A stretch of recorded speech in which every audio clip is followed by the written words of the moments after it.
Selamat pagi teman-teman mahasiswa. Bagaimana kabar kita pada pagi hari ini? Mudah-mudahan kita dalam keadaan sehat walafiat sehingga kita dapat mengikuti perkuliahan pada hari ini dengan baik. Selamat berjumpa dalam pendidikan kewarganegaraan. Kali ini kita akan membahas tentang identitas nasional.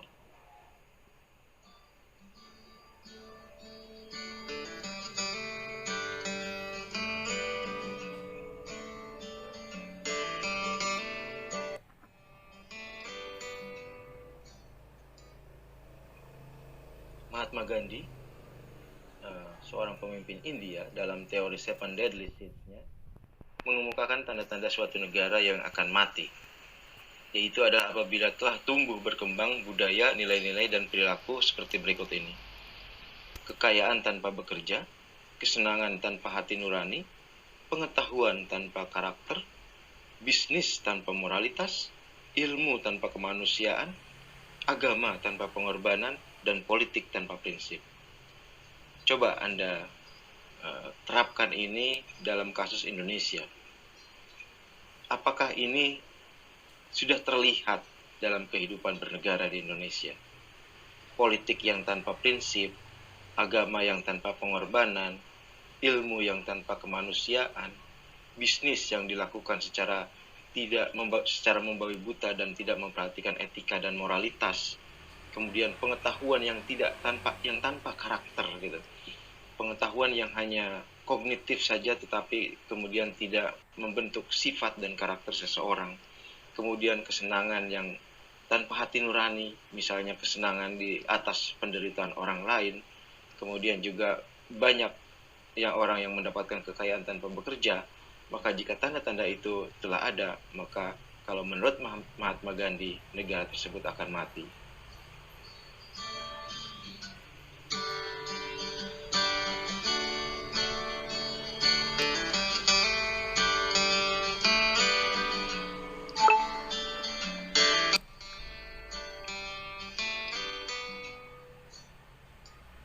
Kematian negara tentu akan dilihat dari pertama lunturnya identitas suatu bangsa. Semakin luntur identitas suatu bangsa, maka negara tersebut akan semakin terbelakang. Sebaliknya, semakin karakter suatu bangsa, identitas suatu bangsa itu kuat, maka negara itu akan maju. Kita lihat negara-negara maju itu seluruhnya yang memiliki identitas kuat.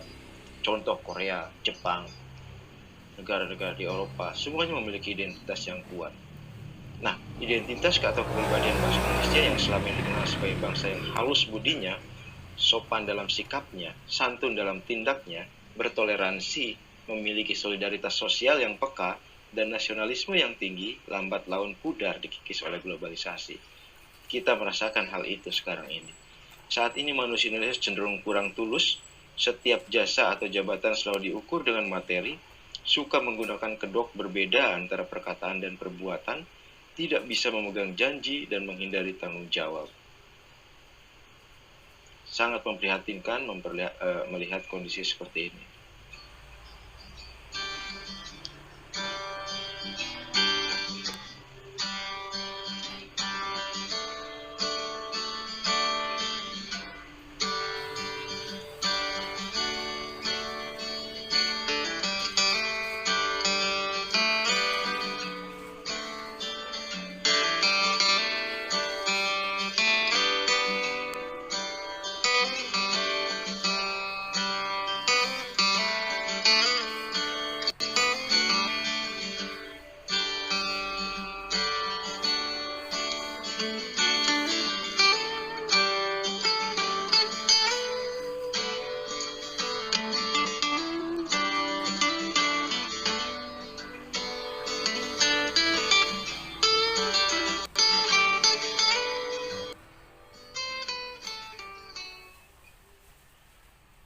Seorang budayawan Indonesia, Mokhtar Lubis, mengatakan bahwa ciri manusia Indonesia adalah demikian. Pertama, hipokrit alias munafik, pura-pura alim, ikut memaki-maki korupsi, tetapi dia sendiri kemudian terlibat korupsi, asal bapak senang.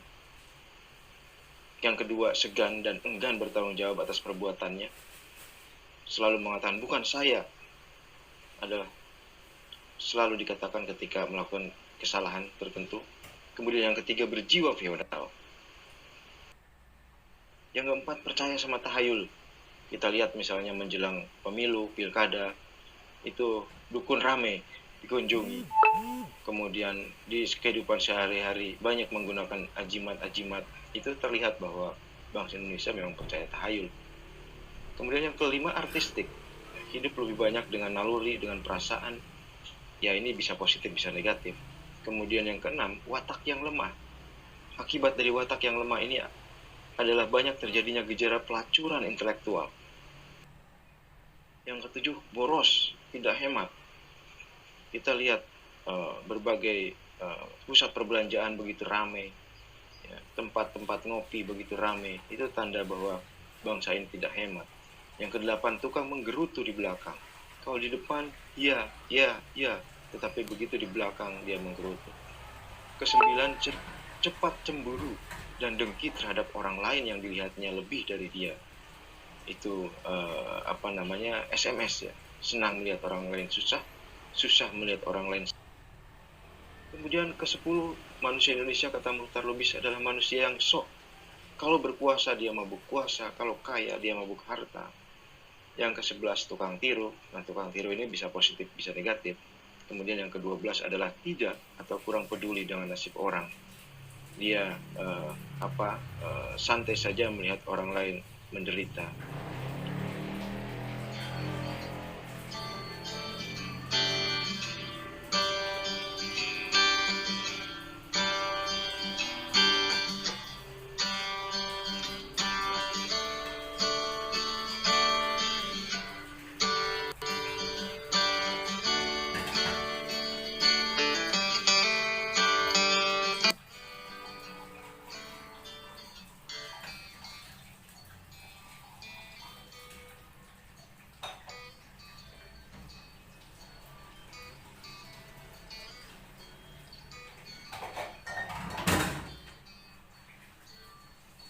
Ciri manusia Indonesia lainnya adalah senang rapat berulang-ulang, jam karet, berisik, tidak suka turun ke lapangan. Semuanya ini negatif. Apakah benar sifat manusia Indonesia seperti itu sekarang ini? Ya, Anda bisa menjawabnya sendiri. Anda tentu bisa melihat apakah apa yang dikatakan oleh Muhtar Lubis itu sekarang terjadi atau benar-benar terjadi. Kalau memang terjadi, maka tentu sangat menyedihkan. Kebudayaan memperlihatkan seluruh kepribadian dan karakter seseorang. Karena itu kebudayaan dapat dilihat sebagai jendela yang sudah dibuka untuk memahami manusia. Bung Karno pernah mengatakan bahwa bangsa yang kehilangan identitas atau karakter bangsa akan hancur. Dengan demikian kita harus mempertahankan karakter kita sebagaimana yang telah dirumuskan dalam filosofi Groslah bangsa kita. Jadi karakter bangsa Indonesia yang positif ini adalah yang ada dalam filosofi Groslah. Apa itu filosofi Groslah? Filosofi Groslah ya Pancasila. Karakter manusia Indonesia adalah berketuhanan, kemanusiaan, nasionalisme, demokratis, dan berkeadilan sosial. Itulah karakter yang positif yang diharapkan. Tentu bukan karakter yang dipaparkan oleh Muhtar Lubis dalam bukunya tersebut.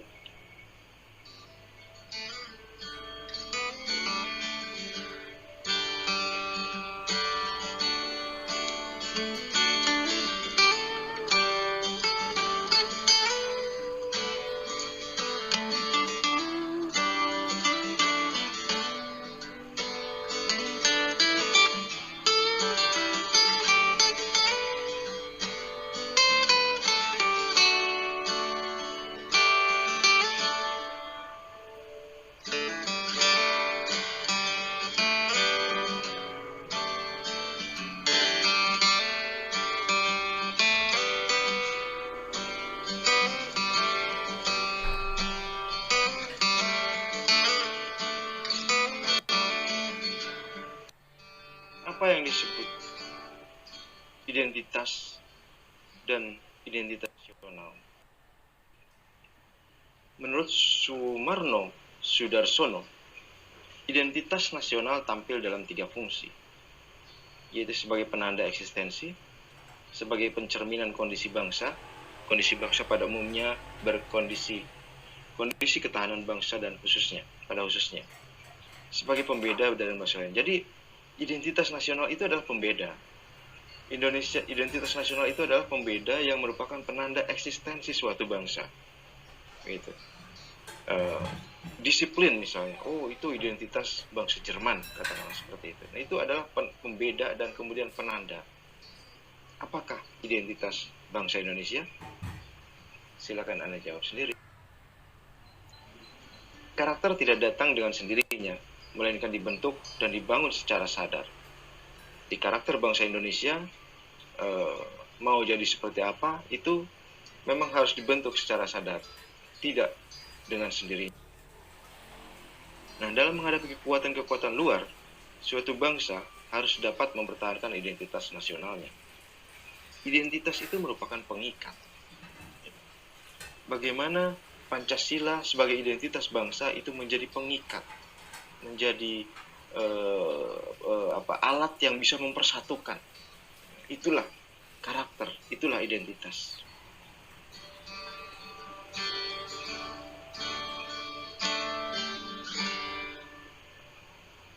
Bagaimana kita mempertahankan identitas bangsa adalah bagaimana kita mempertahankan Pancasila.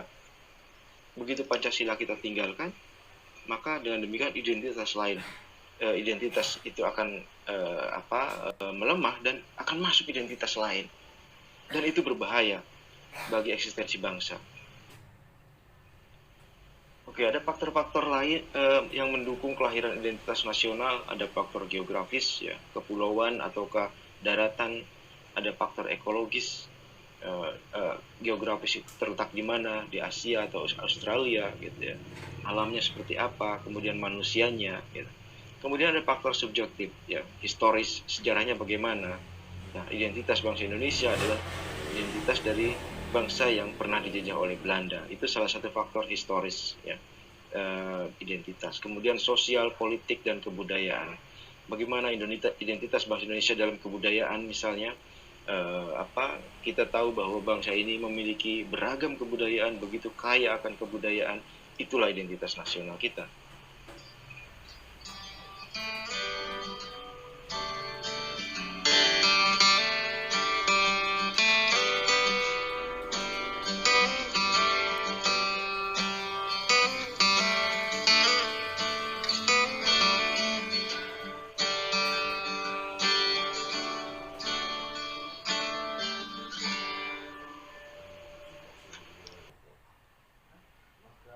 Presiden Soekarno pernah mengatakan bahwa tugas berat bangsa Indonesia dalam mengisi kemerdekaan adalah mengutamakan pelaksanaan nation character building. Bung Karno berpesan bahwa pembangunan karakter bangsa itu harus dikerjakan, itu harus benar-benar menjadi perhatian. Karena kalau pembangunan karakter bangsa tidak dilakukan, maka jangan heran bahwa bangsa Indonesia pada suatu saat nanti itu hanya akan menjadi kuli. Begitu kata Bung Karno. Kenapa hanya menjadi kuli? Karena kalau karakternya hilang, maka dia hanya akan menjadi pengekor. Dia hanya akan mengikuti saja karakter-karakter bangsa lain, tren bangsa lain. Kalau Korea semakin menguat, maka kebudayaan Korea, budaya Korea, karakter bangsa Korea kemudian akan diserap oleh bangsa yang lemah, gitu. Dengan demikian maka karakter kita hanya akan mengekor saja, dan kemudian bangsa ini juga hanya akan menjadi bangsa kuli. Ada dua jenis identitas, yaitu kultural dan politik.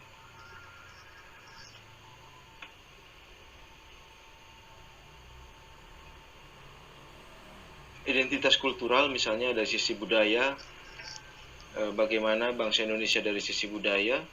Kemudian sisi politik, apakah bangsa kita demokratis atau penganut otoritarian. Itu adalah identitas dari sisi politik.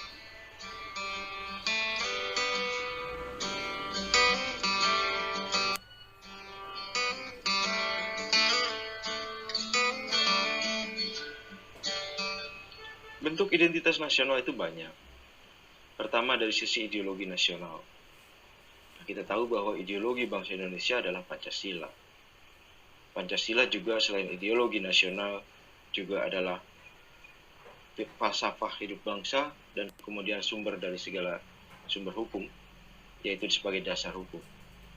Kemudian identitas nasional lain adalah UUD 45, kemudian negara kesatuan, bahasa Indonesia, kemudian lambang nasional, lambang burung Garuda, kemudian semboyan, misalnya Bhinneka Tunggal Ika, kemudian bendera merah putih dan lagu Indonesia Raya.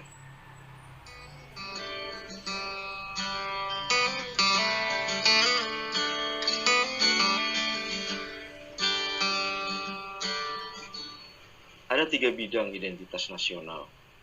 Ada identitas fundamental, instrumental, dan ketiga adalah alamiah. Identitas fundamental itu adalah Pancasila. Norma-norma dasar yang hadir dalam bangsa Indonesia, dalam diri bangsa Indonesia. Norma-norma dan prinsip-prinsip itu adalah seperti tadi saya katakan, ketuhanan, kemanusiaan, nasionalisme, demokrasi Pancasila, dan keadilan sosial. Sedangkan identitas instrumental ya yang lainnya, yaitu UUD 45, bahasa Indonesia, Garuda Pancasila, Sang Merah Putih, Bhinneka Tunggal Ika, dan lagu Indonesia Raya. Dan yang ketiga, identitas alamiah adalah wilayahnya, adalah keragaman suku, budaya, agama. Itu identitas alamiah. Identitas yang sudah ada ya, sejak bangsa Indonesia ini lahir.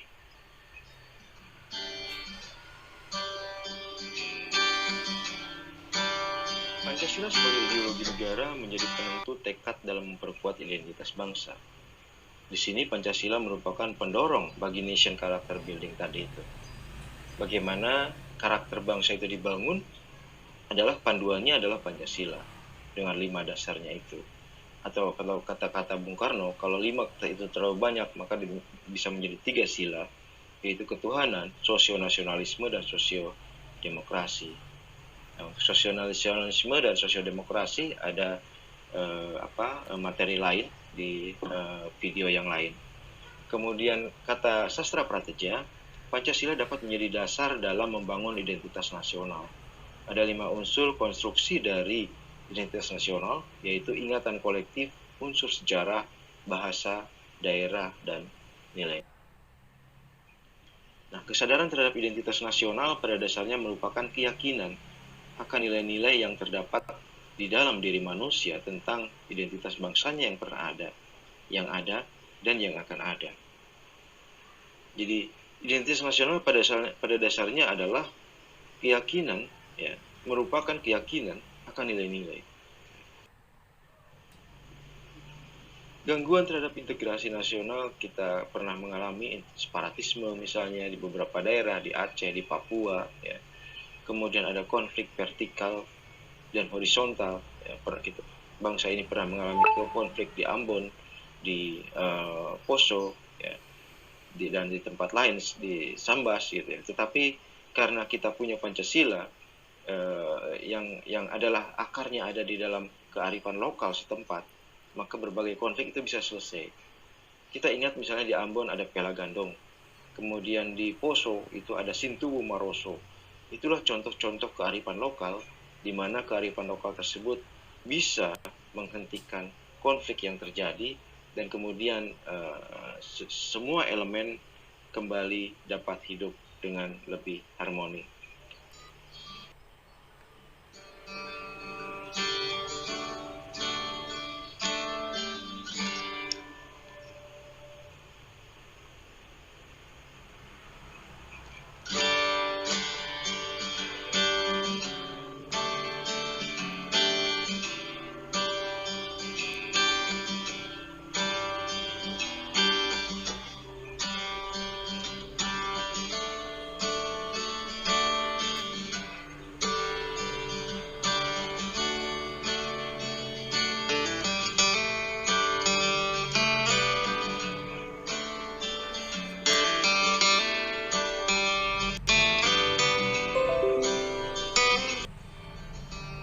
Oke, saya kira itu materi kita kali ini terkait dengan